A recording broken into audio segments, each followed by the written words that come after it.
a man of vision, a man who I have the greatest confidence in to lead us along that path in making Jamaica a better place to live, to work, to raise family, and do business. And God bless you, and thank you.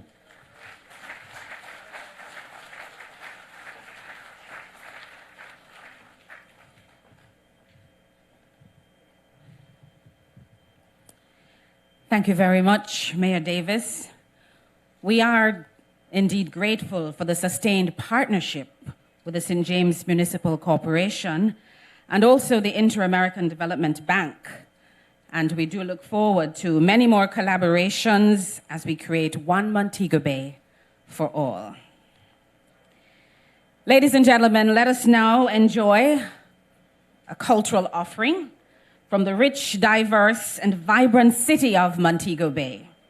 Let's now welcome the Evolution Dancers. They're members of Show Jam, a premier entertainment provider here in the West, and they have a dance for us. It is entitled Rise Up. So put your hands together for them as they come. Rise Up.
Rise Up. Did you enjoy that? Well, let's see some appreciation. Come on, put your hands together. Thank you very much, dancers. Such inspiration and passion, I believe, reflect the heart of the people of what we used to call the magic city of Montego Bay. Yes, so we have to recapture that magic at this time. Ladies and gentlemen, let me invite Senator Ransford Braham, who is the chairman of the Urban Development Corporation, UDC. He is going to come at this time to tell us a little bit more about the closed Harbour Beach Park project. Please make him welcome.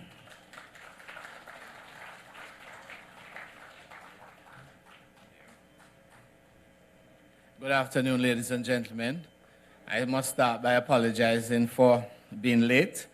May I then acknowledge our Prime Minister, Most Honorable Andrew Holness, ministers of government, members of parliament who are present here today, the Custos, His Worship the Mayor, members of the board of the UDC, members of the board of the Tourism Enhancement Fund, the management of both organizations, Mr. Winston Deere, chairman of the Montego Bay Advisory Committee, and the executive management team of both TEF and the UDC, members of the media, citizens, and other specially invited guests. In the circumstances, I think that I am here for the second time on this spot. And on this occasion, I am at a point where the ground is going to be broken on this very spot. That means that we have reached the stage of implementation. And I think that the UDC and the Tourism Enhancement Fund, we are very proud to be at this stage. This has been long in coming, and I want to say that speaking on behalf of both organizations, it is a privilege to acknowledge this day. I want to remind you that the UDC has been involved in Montego Bay for decades, and indeed this aspect of the Closed Harbour Beach development and the other beaches along this stretch has been the function of the UDC, past members and boards and staff members who has developed it, and we have reached a stage for further development. The important thing is that the government of Jamaica is promoting beach development and recreational spaces. In this project, we have gotten 2 in 1.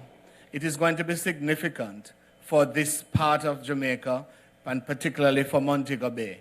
And I think that I want to say that it is a privilege to be here, even late, to acknowledge this momentous occasion and to say thank you for accommodating us. Thank you very much.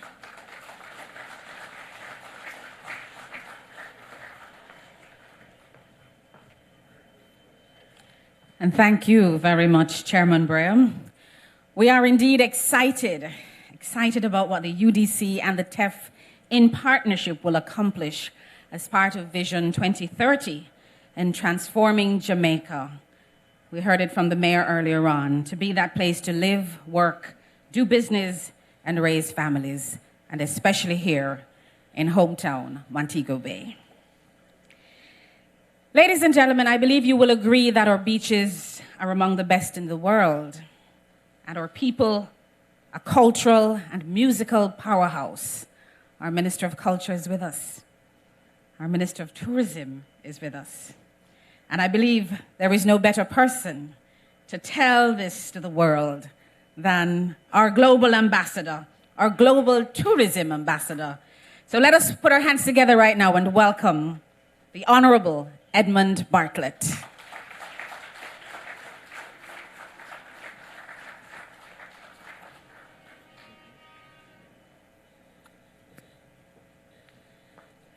I suppose I should say thank you, Spruce Up. Or Sprucey. Sprucey. Don't want to make any mistake. Evolution. Evolution dancers. Rise up. I want a special hand for the evolution dancers.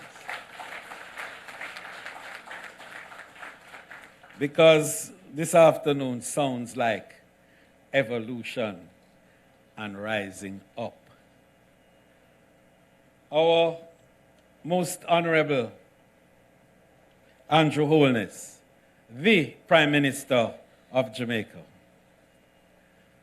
And permit me to, since I am not the one introducing him, and the mayor has already welcomed him, but permit me to say in this my salutations that I want to specially welcome our Prime Minister to Montego Bay on this particular occasion because his presence indicates the renaissance of tourism destination Montego Bay. I'll have a little more to say about that in a minute. The Honorable Dr. Horace Chan, our Minister of National Security, Member of Parliament for this constituency. I feel a little jealous, but it's all right.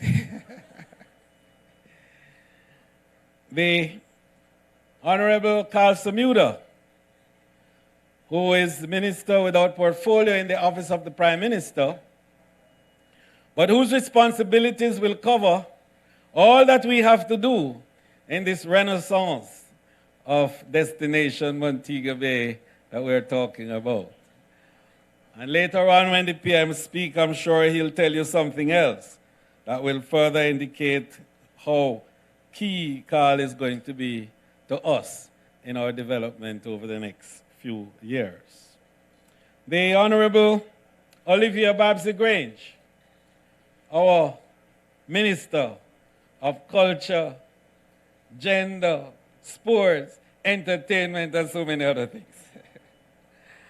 And we had a wonderful walk this morning. We can't talk about that now, but later. The Attorney General, our Attorney General, and our Minister for the constituency of West Central. You see, her constituency called her Minister. And so if I'm standing here before you on the edges of her constituency, I have to say Minister. Our Attorney General, the Honorable Marlene Malahoo Fort. And I want to ask, of course, His Worship the Mayor and the Custos to forgive me for mentioning someone who we had not mentioned in the original protocols. And that is the Minister of State in the Ministry of National Security, the Honorable Rudyard Spencer. Very nice to have you, Ruddy. The Queen's representative and the Governor General's proxy in the wonderful parish of St. James, the Honorable Conrad Pickney. And of course, our first citizen, the Mayor, His Worship, Councillor Omar Davis, and my Member of Parliament, and Dr. Chang insists is his protege, but I know I have a role in it, MP Heroy Clark. Permanent secretaries, chairpersons of various boards, executive partners in the various governance areas of this wonderful government, ladies and gentlemen all, today is indeed a red letter day for the city of Montego Bay. And I'm delighted to be the minister responsible for tourism at such a time as this, when the re-imaging of Montego Bay as a destination will really formally begin. Much has been said and done in the last few years by creating structures and landscaping and other types of enhancements within the Montego Bay area to position Montego Bay, but we haven't done it. We haven't done it because the holistic vision as to where Montego Bay must be 10 to 20 years' time had not properly emerged. I want to let you know that our Prime Minister, the Most Honorable Andrew Holness, has that vision, enunciated that vision, and we are going to carry that vision to make the new Montego Bay destination. But it's not only Montego Bay that we're re-imaging. We're re-imaging Negril. We're re-imaging Ocho Rios. We're doing Port Antonio, but more importantly, we are creating a new destination in St. Thomas, which you will hear about. So, with the vision and direction of the builder,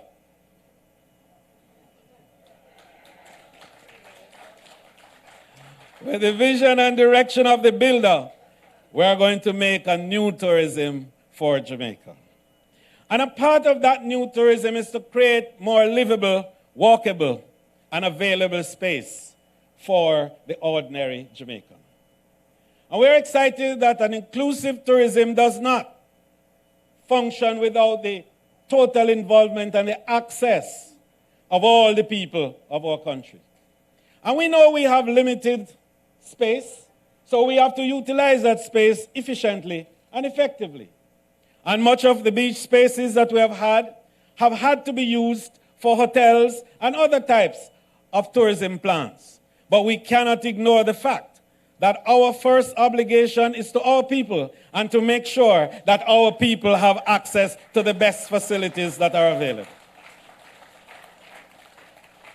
And it is against that background that we are starting with this closed harbor facility, a name that I know will evolve and rise up and be new and be part of the renaissance that I spoke about.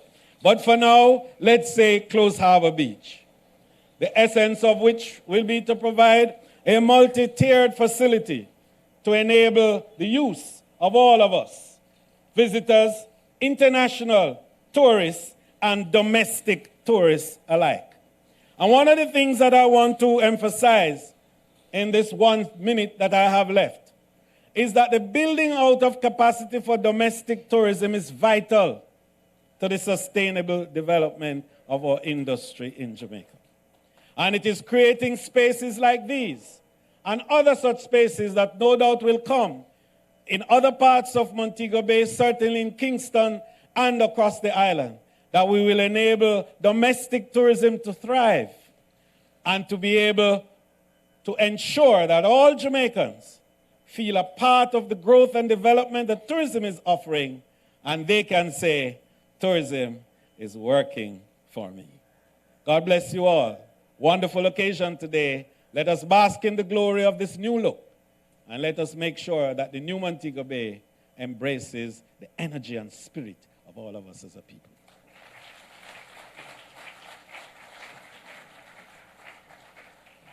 Thank you so much, Minister Bartlett, our Minister of Tourism. We look forward to the increased tourist arrivals and to hosting visitors and residents alike within another 24 months, I believe, at this very spot in the Caribbean's largest beach park. That is what it will become. And speaking of hosting, let me invite to address us one of the chief architects and champions of this dream of building the Closed Harbor Beach Park, the Honorable Dr. Horace Chang, Member of Parliament within whose constituency most of the boundaries of this park fall, with the rest in Member of Parliament, Mr. Heroy Clark's constituency. He has a little taste of it. Thankfully, Dr. Chang also serves as Minister of National Security, which gives us peace of mind that all the social and security concerns will be considered in the operation of this park. Please make welcome Dr. Horace Chang.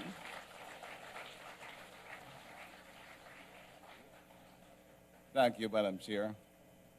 Honorable Andrew Honiso, Prime Minister and leader of the Jamaica Labour Party, my colleague, Member of Parliament and Minister of Tourism, Honorable Edmund Bartlett, colleague, Member of Parliament, I'm sorry, I'll take President, I'm Member of Parliament and Attorney General, Mrs. Marlene Malo Fort, who is a member for West Central, but a part of Montego Bay, colleague Member of Parliament, Heroy Clark, who shares this area with me, right in the border, actually, right? I'm not sure how they cut the corners, Prime Minister, but someone went and take the road out on the beach and put on my constituency. I left him there. In fact, I just found out I go all the way to the parish council. My colleague minister, my friend, Honorable Carl Samuda, the colonel, and we call him the 8-star general. Good to see you in Montego Bay. We know when you're here, you bring good things here. But I know you like the town. I want to come here more often. And of course, colleague Minister Oliver Babs-Grange, the Minister of Culture and Gender Affairs and all the things that has been identified before. Custis, Bishop Conrad Pitkin, His Worship Mayor Councillor Homer Davis, and my colleague in the Minister of National Security, Member of Parliament from Clarendon, but Minister and the Minister of National Security, Mr. Roddy Spencer, the distinguished members of the board of the UDC, and all distinguished guests. They're all constituents of Montego Bay. They're all my special friends and distinguished visitors this evening. It's a real pleasure to join you this evening at this event, a very historic and momentous event for Montego Bay. I think that many of us have been looking towards this event for a long time. And I think Bishop or Pastor Clark have to help me out, but there's a good saying, it's a biblical saying that all things work together for good for those who believe, right? Now, I say that because, you see, for those who love the Lord, all right, correct. When the Montego Bay waterfront was dredged and land reclaimed, for those who are younger, it went all the way back to the library. In fact, I recall, and I see Mr. Pierce in the back there, we used to have a reading circle behind the library on the beach. This property was designed then was reclaimed in the early 70s, although I think the planning was done prior to that. But the idea was to put a high-rise building on the waterfront. I think some realize that. That is what, and that's why I use the quotation, all things work together for good for those who love because the Lord. Because in the end, it's only in recent years, the concept of a expansive beachfront resort came on being, and I think the environmentalists became alive, and we all agreed that this was the ideal thing for Montego Bay. And this entire area, all the way to the old Hospital Park, could be a signature waterfront park that you could refer to anywhere you go in the globe to come to Montego Bay, visit the park. It would become like, when you go to New York, they say Central Park. When you come to Montego Bay, you visit our waterfront park. It's a fantastic piece of real estate. It's beautiful, it's attractive, and it really will establish Montego Bay in a premier way as a destination, as the minister have indicated. From me to it, there's another very important feature of what's taking place here today in Montego Bay. And I think one of the challenges we have had as a town is that we have developed as two towns. There's a tourism resort represented by the Hill Strip, and there is downtown Montego Bay, which has some very challenging situation. In fact, only recently someone remarked and recalled that Canterbury, which is one of our most difficult areas, and we do have some plans for that. The Prime Minister is aware. We're doing some work in there, and the Minister Samuda is aware of it, to in fact take some significant improvement in the character of that community. But Canterbury came about when, post-independence in our development, we moved to relocate a set of very humble people at what was called Marga Bay and built the courthouse and the post office and the library. And in many ways, that symbolized what has happened in Montego over the years. The Montegonians are pushed back and left behind, and the resort areas are allowed to proceed and grow, and wealth emerge in that area. That has been the history of Montego Bay. And I think today, this development, one of significant integration of Montegonians with the resort development, sends a signal that this government under Andrew Holness will not leave anybody behind and will pursue a process of integrated development and shared prosperity for everyone. That, to me, is the emotional meaning of this, because this beach is where downtown people come to enjoy themselves, play football, and work. And the concept of allowing continued access, but developing a beachfront of quality, where everyone can come, every visitor, every Montegonian can relax. We'll have the appropriate facilities, both in change rooms and in beach facility and other recreational activity here, and some low-lying sports bar type activity, all designed to attract a wide cross-section of the country and all the visitors who come to Montego Bay to have a wonderful time and this very special place in Montego Bay. As I said, it is a very symbolic event. It's a very signature recreational activity, but symbolic in terms of indicating clearly to the wider constituency of St. James that this is the philosophy of this government, that we will have integrated development and shared prosperity for the people of all Jamaica. So I will not say much more. There's much more to be done to ensure that Montego Bay takes its place as the best city in the Caribbean. Right? We have our challenges. We admit to them. We work to ensure we can overcome them. Much work is being done by this government, led by our Prime Minister. But indeed, today, I leave that to him to say, you know, it's a particular pleasure to speak just for your eyes, to welcome him to Montego Bay again. We have had some very interesting and pleasant times in Montego Bay. In fact, having the parent, there's a time when they say when there are challenges, you come to Montego Bay, it raises the spirit. And today, I'll put it the other way. He has come to Montego Bay to raise our spirits today, because really initiating and ensuring that this particular development take place is something that contributes to lifting the entire spirit of the town. All of us in this town feel great and wonderful that this, the Montego Bay Waterfront Park, and you may choose a more appropriate name at the later stage, but this signals what is the new Montego Bay. And the new Montego Bay will emerge under the leadership of this Prime Minister and the members and team of members of Parliament in this town, with the Mayor and the entire team of MPs that are working together to ensure that Montego Bay will see real development that reaches across the entire spectrum of its social circles. Wealth will be created in the tourism sector, and our people in our industry will have work and a place to live and enjoy themselves. And certainly Montego Bay will be the place to live, work, and raise their families in this decade. Thank you very much, ladies and gentlemen. We look forward to continuing work.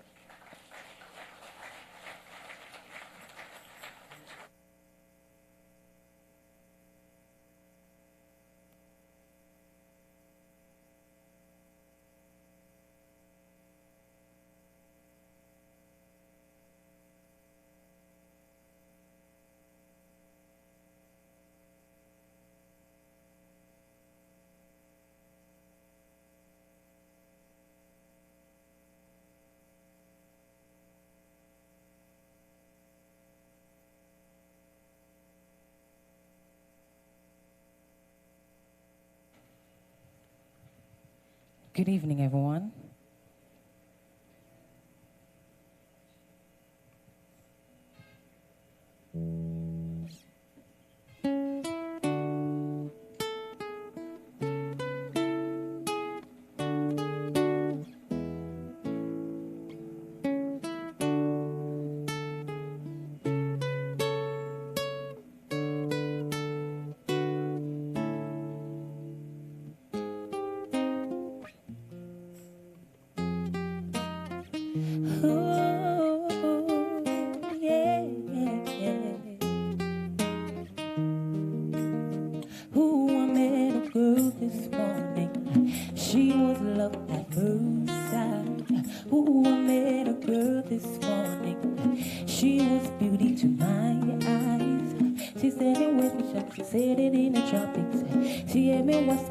Tell her I am Phoenix. She said the world, tell me what's your name. She told me that her name is Jamaica. And I said smile, girl smile.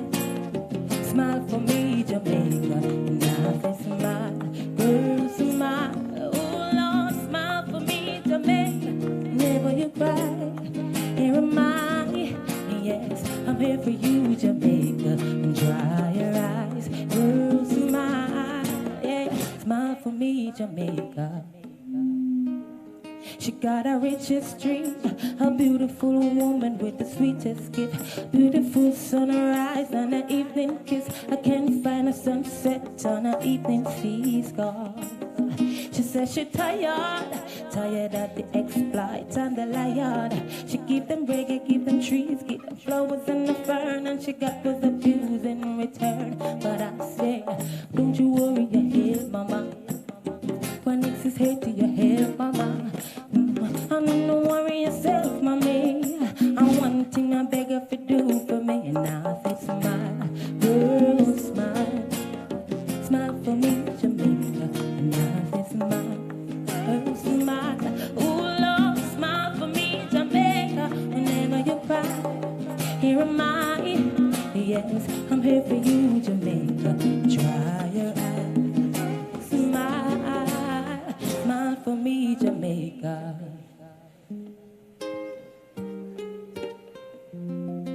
Ooh, yeah. Oh, oh, oh, oh, yeah. Oh, I miss those days. I really miss those days, yeah. Remember the song used to make you rock away. Those were the days when love used to reign. We dance all night to the songs they play. We can come again and do it just the same. Now I feel it to my heart. Such a golden time as to party, yeah. And it's hardly any safe place left to go. Someone's bound to come and try to spoil the show. Remember the song that used to make you rock away. Those were the days when love used to reign. We danced all night to the songs we played. We can come again and do it just the same. Remember the song used to make you rock away. Those were the days when love used to reign, yeah. We dance all night to the songs they play. We can come again and do it just the same, just the same, yeah. Thank you.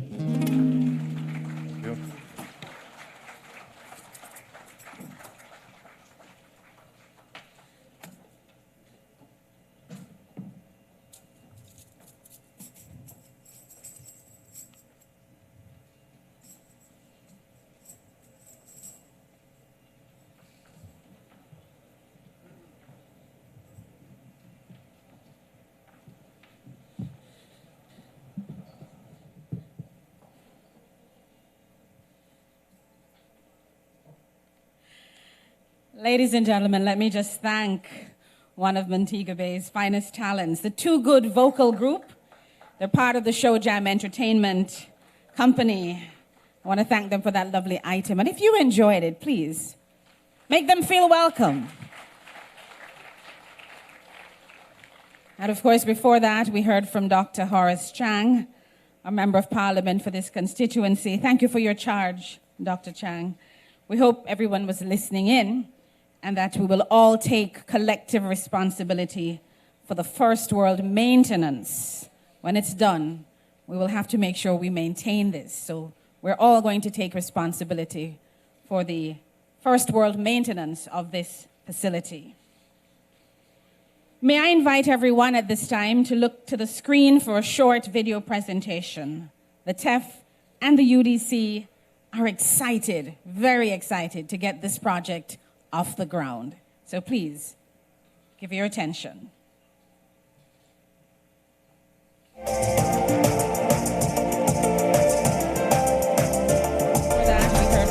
A change is coming for Montego Bay. Thank you for your charge. Imagine this 16-acre closed Harbour beachfront property transformed into a world-class recreational space, featuring a free access licensed public beach house, changing rooms, multi-purpose parks, jogging trails,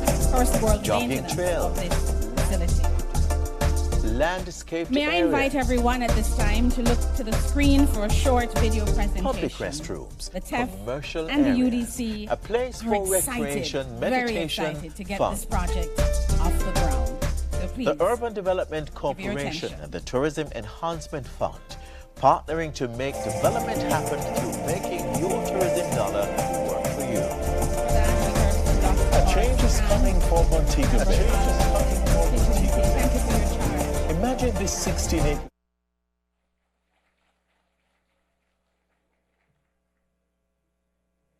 In another quarters, they would say SSS, short, sweet, and spicy. But it looks good, and we are excited. Ladies and gentlemen, he describes himself as the builder. Reference was made earlier on. And all across Jamaica, we're seeing some remarkable transformation of roads, new force or place towards developed status. Ladies and gentlemen, Montego Bay, let us receive the Most Honorable Andrew Holness, Prime Minister of Jamaica.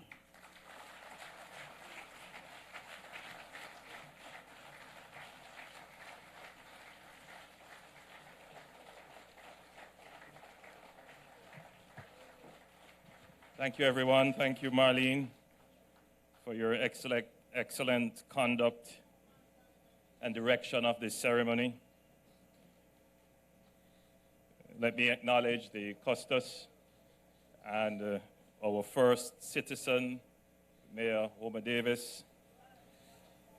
Let me also acknowledge our ministers of government, our members of parliament, our permanent secretaries, heads of government agencies and boards, and our distinguished business people of St. James, of Montego Bay, and indeed, all distinguished ladies and gentlemen here this afternoon. It is my great pleasure to be in your presence and in your company in the great city of Montego Bay.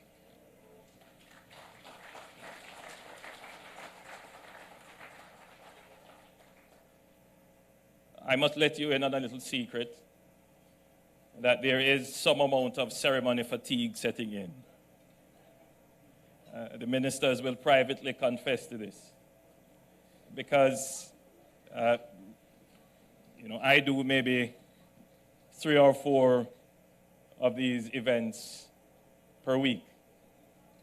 And I keep a check of the groundbreakings, the announcement ceremonies, the openings, and I think I've gone over 50 so far, easily so far.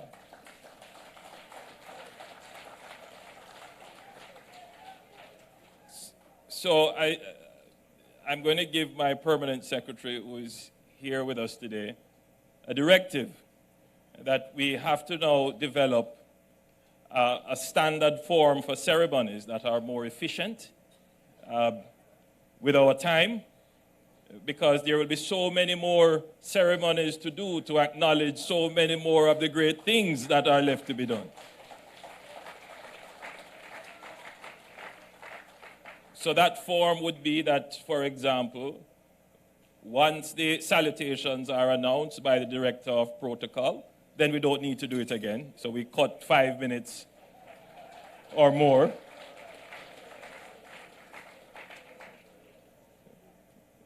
Things like that to be more efficient with our time, that we don't sit for 2.5 hours in ceremony. Ceremony is an important part of the human existence. We have to celebrate our achievements. The problem with ceremonies is that they oftentimes become the end of effort. And then we believe we have achieved. There's so many more things to be done, so many more things that are being planned. So I happen to know that the agencies are also having a kind of fatigue, that there are just too many projects that are being developed, and there's a logjam sometimes in getting the projects through the ministries. But as it relates to this project in particular, there is an important aspect of it, which is the repair of the groins, which is absolutely important for the preservation of our coastal area and our waterfront. So yes, the project will contribute to the public space and the beautification, but it will also significantly improve our resilience certainly in terms of any weather shocks that may occur due to climate change. So an important part of this project, the repair of the groins, is in keeping with our thrust of building resilient infrastructure. So I want the citizens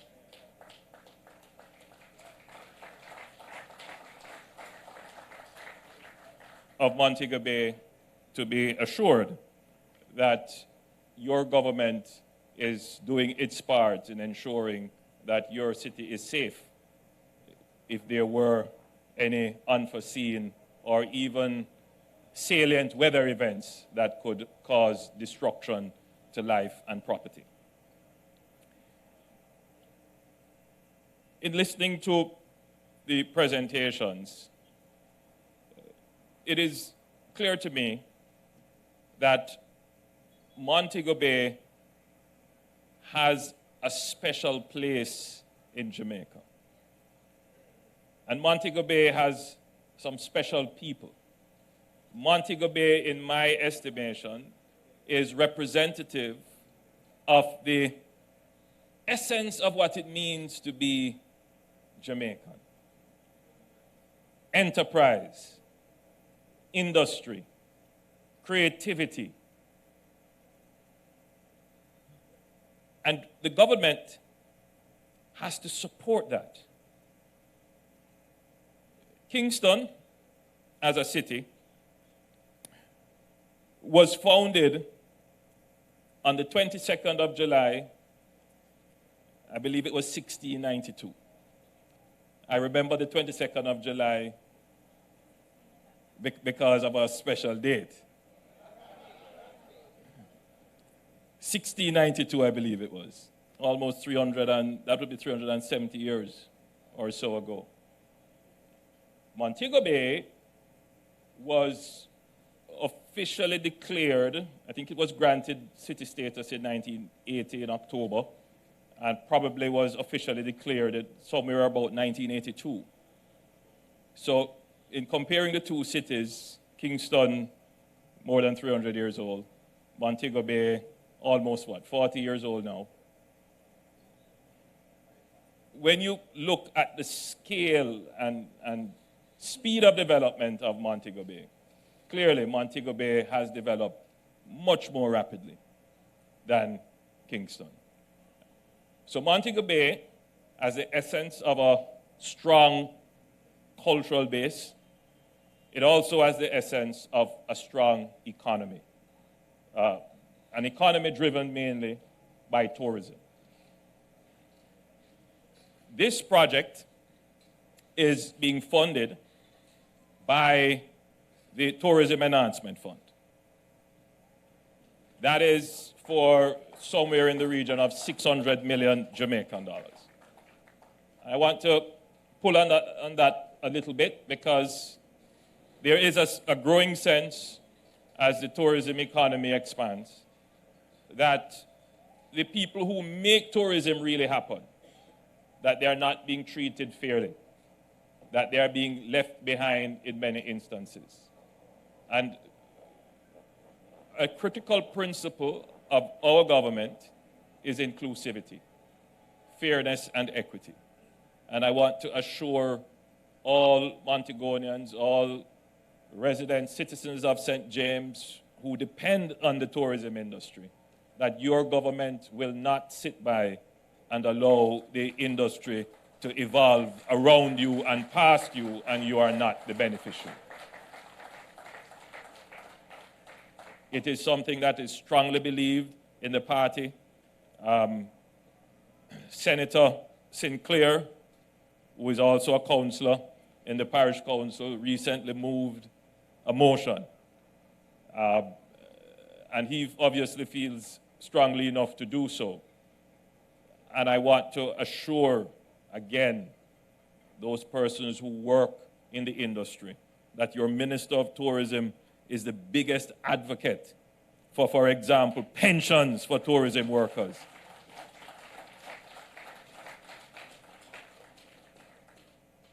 For training and development of our entertainers so that they can meet world-class standards. in our tourism product and ensuring that the profits and the revenues and the benefits of tourism redound to the people. This park will be one example of us being faithful to that principle of inclusivity. We are using the revenues generated to build this park. But the government of Jamaica is also an integral partner, because from the taxes of the people of Jamaica, we are putting in a further $600 million to build this park. So it is a joint venture, therefore, between the TEF, the Tourism Enhancement Fund, and the government of Jamaica, meaning the taxes of the people of Jamaica, to create this park. Now, I want to just go back very briefly to the notion of a city. And why is it that we declare areas as cities? What qualifies an area to be a city? Obviously, it's the population size. It's one criteria. The other is the infrastructure. That usually qualifies both the social and the physical infrastructure. So cities, they usually have, in the medieval times, it would have to have a cathedral. It would have to have a center of learning, maybe a hospital, and schools. So the infrastructure defines the city. But the most important definition of the city is the close connection. People are living in very close proximity to where they produce. So the city offers the residential opportunity and it offers the productive opportunity, all in close quarters. So there's a reason why the term city is derived from the Latin origin of citizen, which is also, again, part of the whole concept of civilization. It really means that people living in the close proximity of this notion of a city must have civility. In fact, if cities don't have civility, they die. It requires the person living in the city to be able to live with each other, living closely, respectful of each other, and it requires the establishment of public order and the rule of law.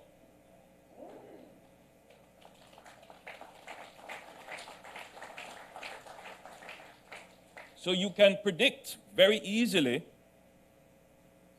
when a city will grow. The prediction is not so much based on the investment in the infrastructure. It is really based on whether or not the city has observed the rule of law and public order. Once those two critical elements are in place, which defines the civility and ultimately the civilization of the people, then the city will grow and expand. Montego Bay, as I said before, has all the elements. But there are some challenges. And you know the major one is crime. Crime ruins the civility, the ease of the citizen to maneuver within the space of the city. Whether or not they can come out on the road late at night and have fun without worrying, how do I get back home? Will somebody rob me? Can my children go to school easily? All these are issues which form serious boundaries, constraints, restrictions on the growth of the city. I want to assure the citizens of Montego Bay gathered here today that we see Montego Bay as a city that could be the pearl of the Caribbean.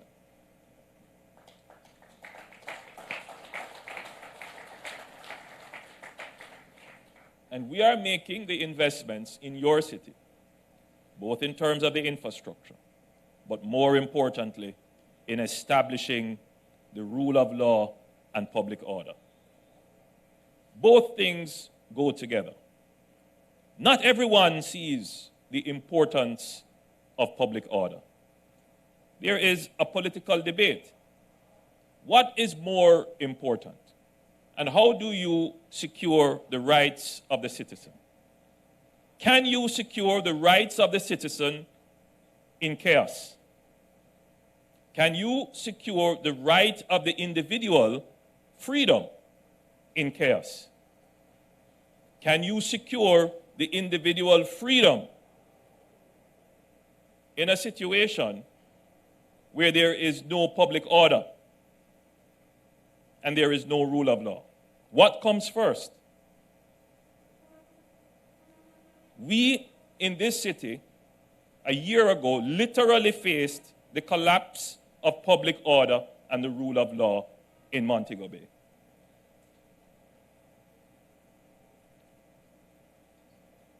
The government had to act,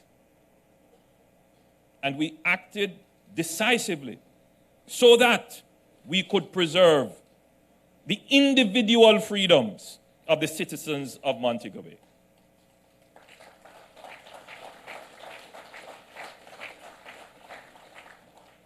Some among us do not see it that way.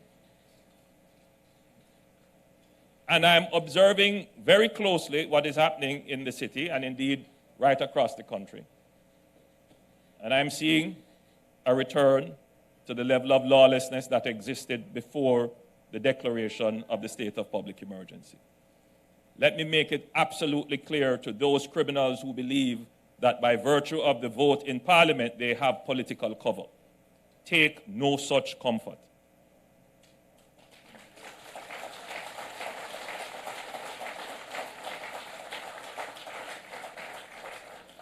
This government will act, even if the opposition feels that it is their duty to offer comfort to those who will cause you discomfort.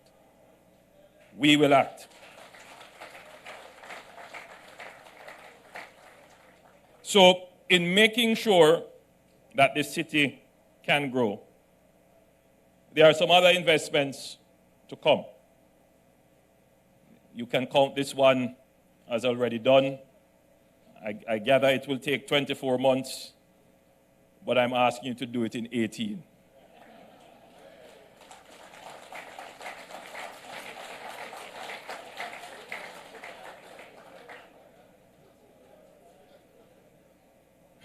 Traffic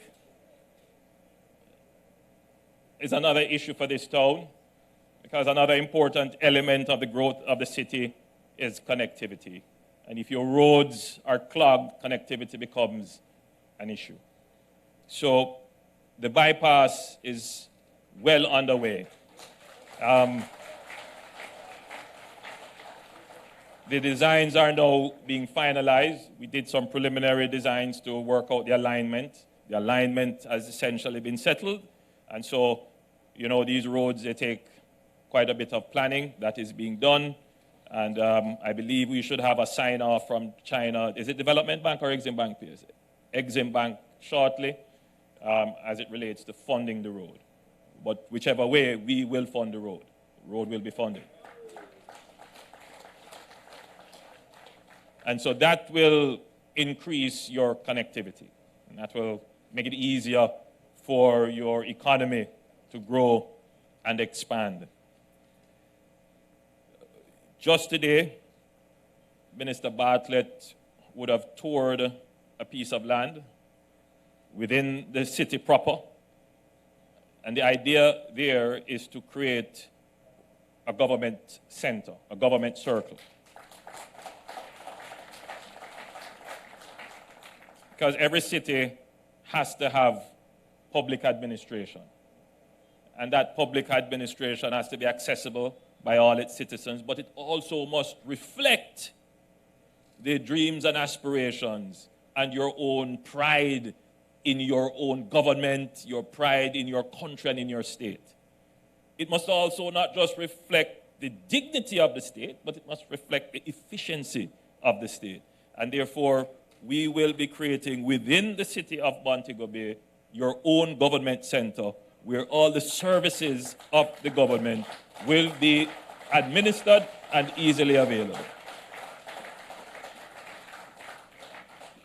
But that center will also have a world-class performing arts center.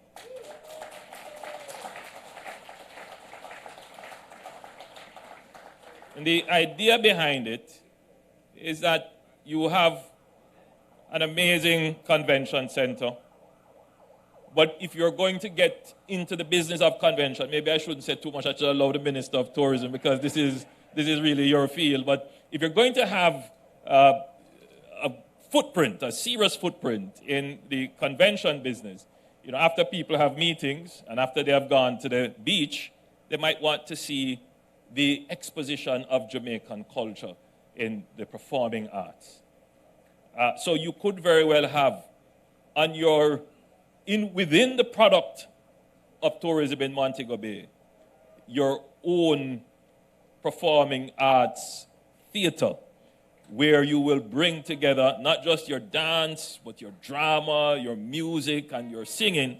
And Minister Grange will ensure that we have the people well trained and our culture well represented in the tourism product.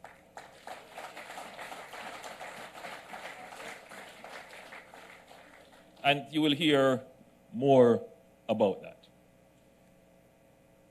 The construction of the road will require the government to acquire lands. There may be some relocation necessary. But we will use this as an opportunity to also address the infrastructure needs of the communities which have sprung up over time around Montego Bay, but which we have not addressed their basic infrastructure needs. So we are going to use the development of the ring road, the bypass road, to address many of the issues of informal and irregular settlements.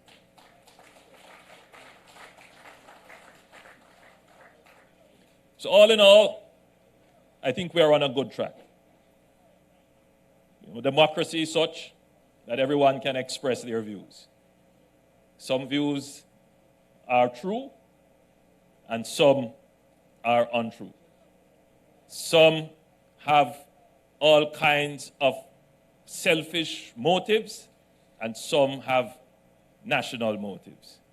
But I trust the Jamaican people to pick sense out of nonsense. God bless you.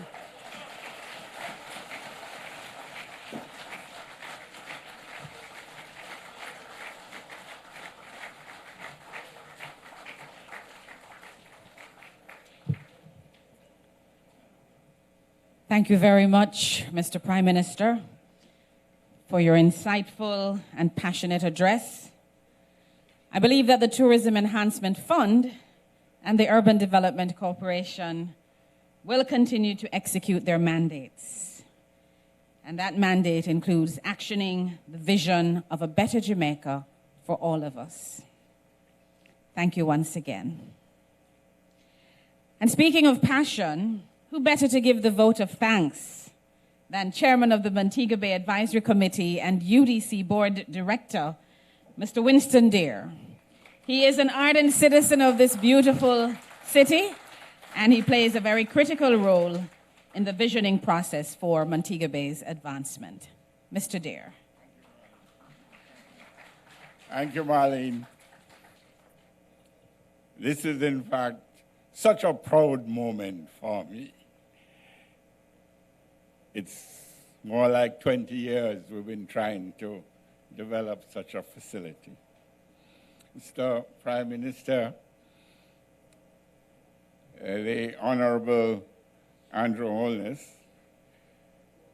the Honorable Edmund Bartlett, Minister of Tourism, Mr. Horace Chang, Minister of National Security, and our Attorney General, Marlene Malahoo Fort, the Honorable Custos, Conrad Pickman, His Worship the Mayor, Councillor Homer Davis, distinguished members of Parliament and ministers, and on the local scene, Mr. Winston Lawson, President of the Montego Bay Chamber of Commerce and Industry, Mr. Omar Robinson, President of the Jamaica Hotel and Jamaica Hotel and Tourism Association, members of the press, distinguished ladies and gentlemen. I ask you to give a big thank you to our Prime Minister, the Honorable Andrew Holness.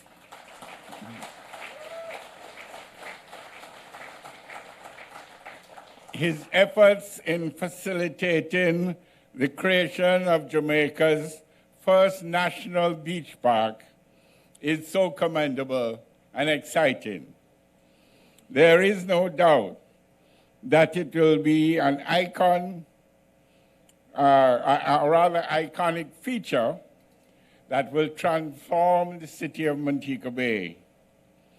I must also express our deep appreciation for the input of Minister Horace Chang and Minister Edmund Bartlett and all the members of Cabinet who made this venture possible. Further, if we did not have the support of the Tourism Enhancement Fund, it's unlikely that we have created this facility. I therefore ask you to join me in thanking the TEF, chaired by the Honorable Godfrey Dyer, who executed this.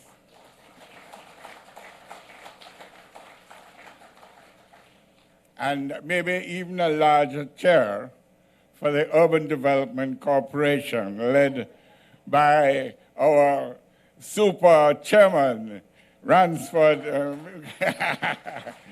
Braham, and his staff, and my own advisory committee, MAC, who together produced this state-of-the-art master plan for the Montego Bay waterfront. Madam Chair, ladies and gentlemen, a project of this magnitude cannot be executed overnight. The wheel started rolling almost 2 years ago, and it required planning and a bird's eye view for detail.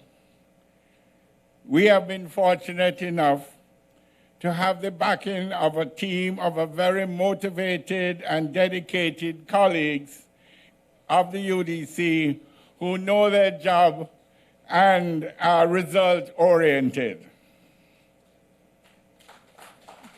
Thank the UDC. And as we move on, we are proud of our dynamic mayor and thank him for his words of wisdom. Thank you, Mr. Mayor. We'd like to thank sincerely the Reverend Clement Clark for bringing the presence of the Lord to our midst.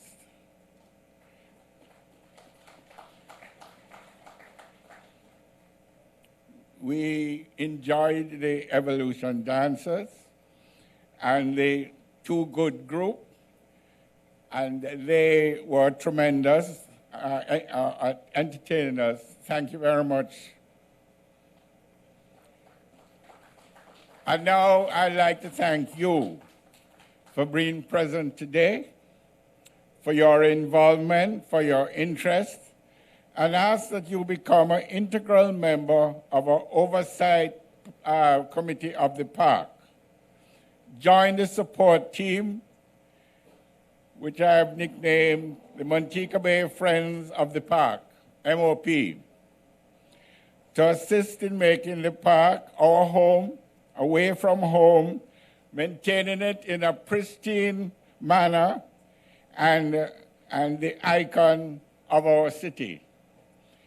I look forward to the support of corporate Jamaica, participating as friends of the park, giving generously to the trust to assist the funding of the upkeep and cultural activities.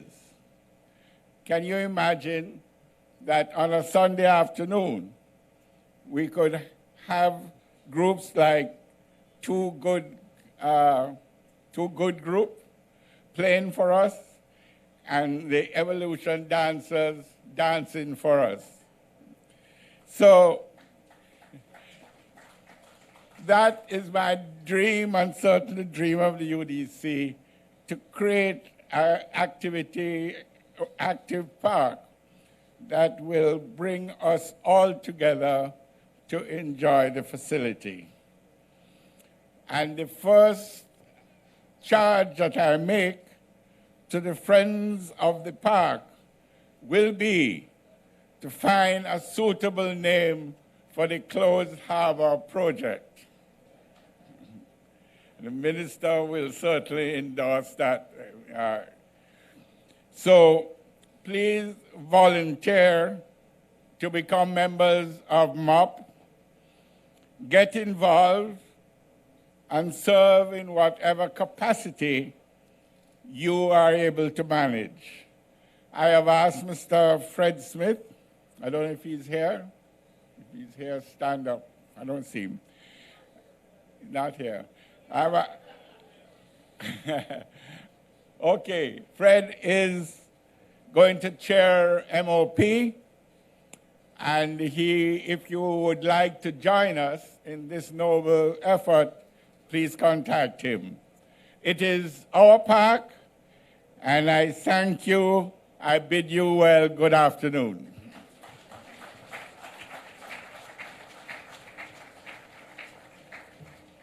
Thank you very much, Mr. Dare, for thanking all of us.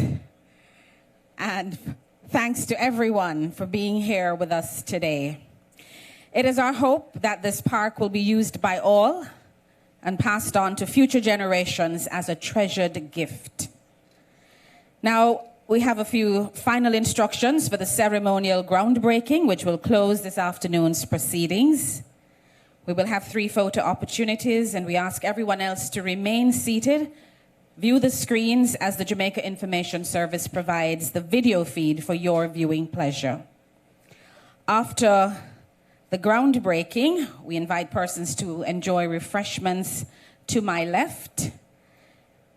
And in the meantime, I'd like to invite the media and persons who are on the program to join us in the area to my immediate left, almost back left. And you will be assisted by our ushers this afternoon. The first photo opportunity will be led by our Prime Minister, flanked by the Honorable Dr. Horace Chang, Honorable Edmund Bartlett, Attorney General Marlene Malahou Fort, MP Heroy Clark, Mrs. Audrey Sewell, Senator Ransford Braham, Mr. Godfrey Dyer, Dr. Kerry Wallace, His Worship Homer Davis, Miss Heather Pinnock, and Honorable Carl Samuda. So please,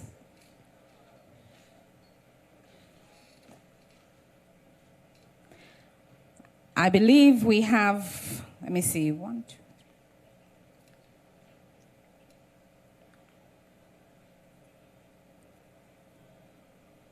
We have, I believe, 12. Yes, I think we have 12 gadgets. So we're going to keep it at that.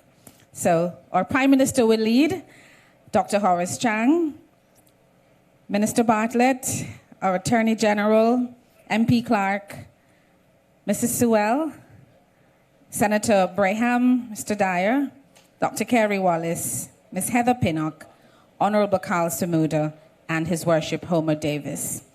I am not seeing Mr. Kellier.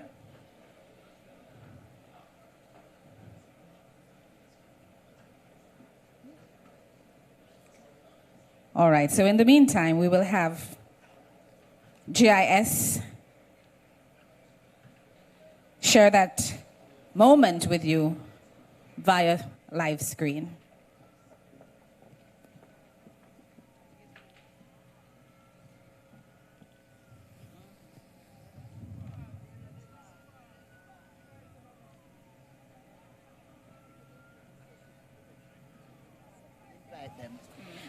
May I invite our ministers who are still in the audience to join us on this side. We may not have enough headgear, but please join us for the photo opportunity.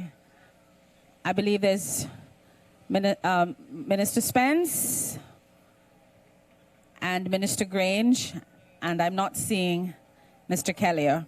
But please join us for the photo opportunity. Our Permanent Secretary in the Ministry of Tourism, please join us. Madame P.S., Mrs. Griffith, please join us.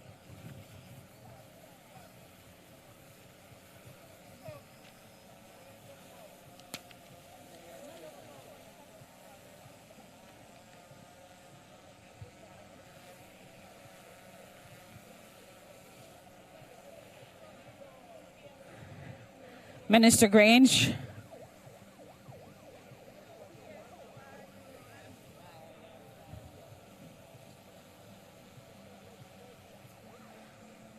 All right. And this is a moment we have long awaited.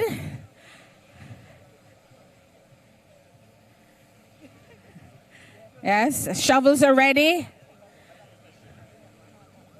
Here we go.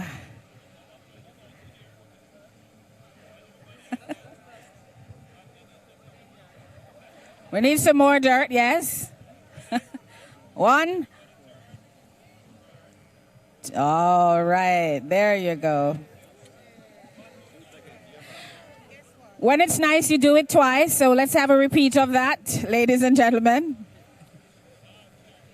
There you go. And the soil has been broken. And then we're going to have a second photo opportunity. But let's allow our press to do as many as they need at this time.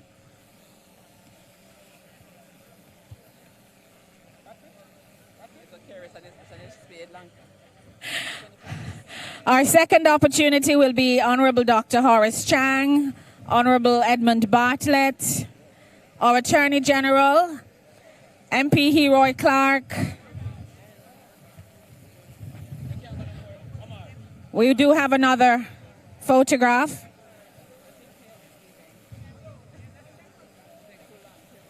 May I invite Mr. Ransford, Senator Ransford Braham, to come for another photo op. Mr. Godfrey Dyer, Dr. Kerry Wallace, Ms. Heather Pinnock, and Mr. Winston Deere. And this will be for the second opportunity.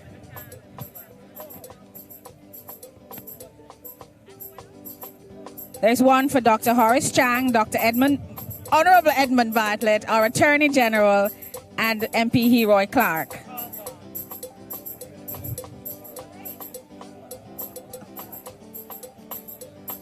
I believe we want you to get a photograph with our heads of agencies. Is that possible?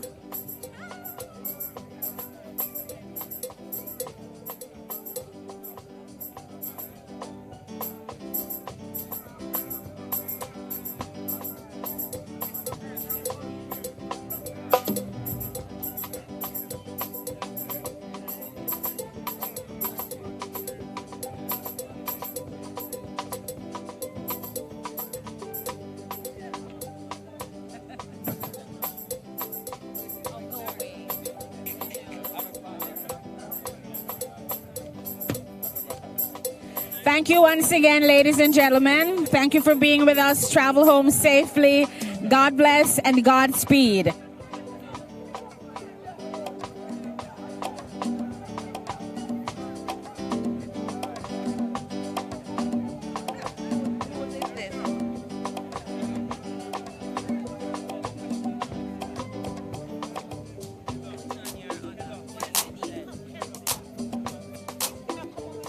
Senator Braham, Mr. Dyer, Dr. Wallace, Ms. Pinnock, and Mr. Winston Deere.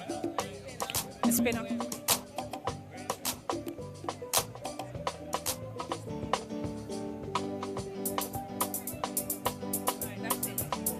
After this one, that's it, right?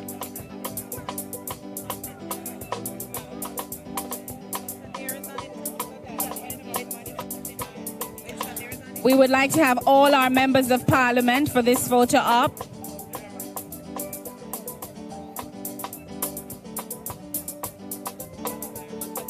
All of our members of parliament for St. James, we'd like to have you in this next photo.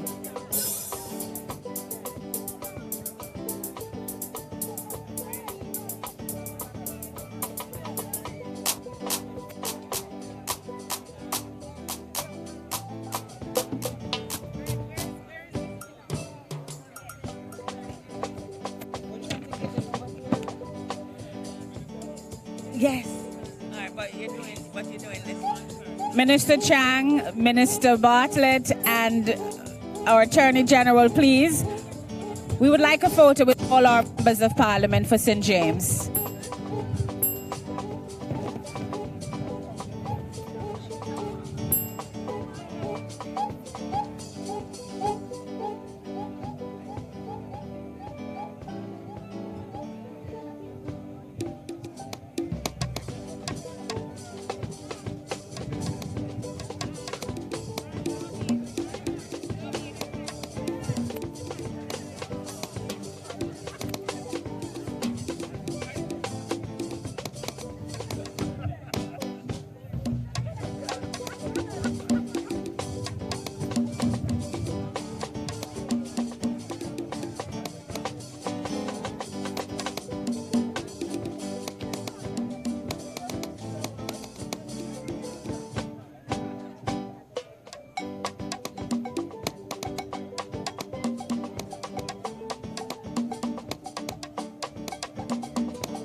Thank you so much, Minister Bartlett, our Minister of Tourism.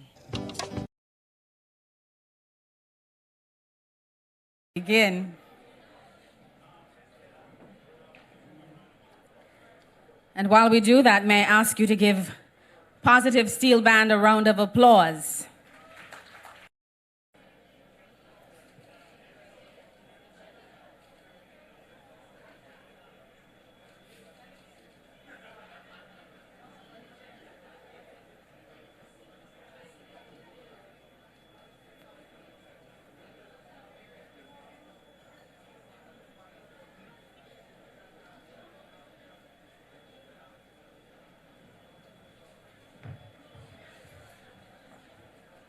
Ladies and gentlemen, the most honorable